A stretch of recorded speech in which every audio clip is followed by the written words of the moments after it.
Melanjutkan ke Ketua Harian Kompolnas Pak Beni Mamoto. Pak Beni, kita tahu bahwa kemarin Pak Beni ikut dalam rekonstruksi yang dilakukan oleh pihak kepolisian. Apakah kemudian Kompolnas akan juga melakukan penelusuran sendiri atau cukup menyerahkan ini pada kepolisian? Ya, tadi malam sampai pagi, pulang pagi, jadi seperti remaja pulang pagi saya. Kenapa saya full mengikuti, memantau dari sejak awal sampai akhir? Karena saya sendiri juga ingin tahu secara utuh, secara lengkap apa yang terjadi di lapangan. Jadi risikonya itu, sudah tua pun mau begadang sampai pagi. Kemudian yang kedua, saya memberi apresiasi kepada Bareskrim Polri, dalam hal ini Dirpidum, termasuk juga Kadif Humas, ikut begadang sampai pagi. Apresiasi kami berikan karena apa? Buat saya sendiri surprise. Media begitu banyak ikut hadir dan meliput detail demi detail. Tahapan demi tahapan. Jadi kalau ditanya siapa yang paling lengkap datanya tentang rekonstruksi tadi malam, media. Karena saya sendiri melihat bagaimana media merekam dengan kamera, kemudian mengikuti apa yang disampaikan atau penjelasan yang disampaikan oleh pimpinan rekonstruksi. Nah, ini bentuk transparansi yang dilakukan oleh Polri. Tentunya kita patut apresiasi karena tidak ada yang ditutupi, semua dibuka. Media boleh lihat langsung dan mendengar langsung. Saya sendiri kemudian mendapatkan gambaran antara rilis awal ketika sehari, malah kurang dari sehari ya, dari peristiwa ada rilis dari Kapolda. Orang bertanya ke saya, Pak kok agak beda? Itu hal yang biasa karena ketika rilis itu belum mendengar saksi-saksi secara maksimal. Nah, ketika saksi-saksi sudah didengar, maka dibangunlah atau dikonstruksikanlah peristiwa itu. Dan itulah yang diwujudkan dalam rekonstruksi tadi malam. Tadinya kita berpikir bahwa peristiwa hanya di kilometer 50, ternyata dimulai dari depan Hotel Novotel Kerawang. Dari sana sudah mulai jadi kekerasan, berlanjut sampai dengan di kilometer 1,5 kilo dari rest area 50. Nah, inilah saya pikir perlu disambut apa yang dilakukan Komnas HAM saat ini, apa yang dilakukan penyidik. Saya yakin nanti akan ada masukan dari Komnas HAM, mungkin dari pihak-pihak saksi-saksi yang belum sempat didengar keterangannya oleh penyidik Polri. Ketika nanti disampaikan oleh Komnas HAM, maka itu akan melengkapi proses penyidikan yang dilakukan oleh penyidik. Baik, Pak Beni, singkat saja, setelah mengikuti rekonstruksi tadi malam, apalagi langkah selanjutnya yang akan dilakukan oleh Kompolnas?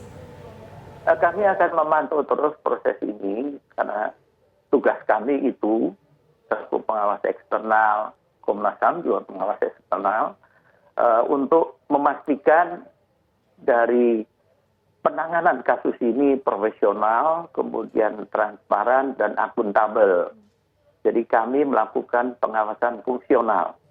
Oleh sebab itu kami terus membangun komunikasi dengan teman-teman penyidik di lapangan. Dan kami tentunya juga memantau adakah kendala, adakah permasalahan yang dihadapi dan sebagainya. Semua itu tujuannya adalah bagaimana kita bisa mengungkap kebenaran dan keadilan ditegakkan. Baik.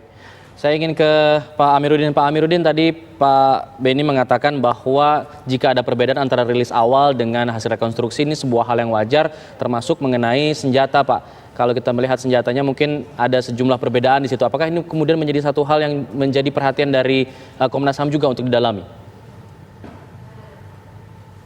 Ya, tentu Komnas seperti tadi awal saya sampaikan, kita melihat semuanya. Kalau terjadi perubahan, perubahannya di mana dan mengapa perubahan itu terjadi.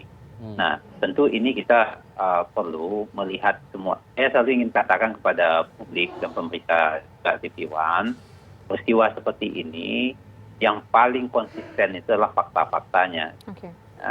Nah, jadi kita beranjak dari fakta. bukan dari asumsi-asumsi yang dibangun dengan spekulasi gitu ya.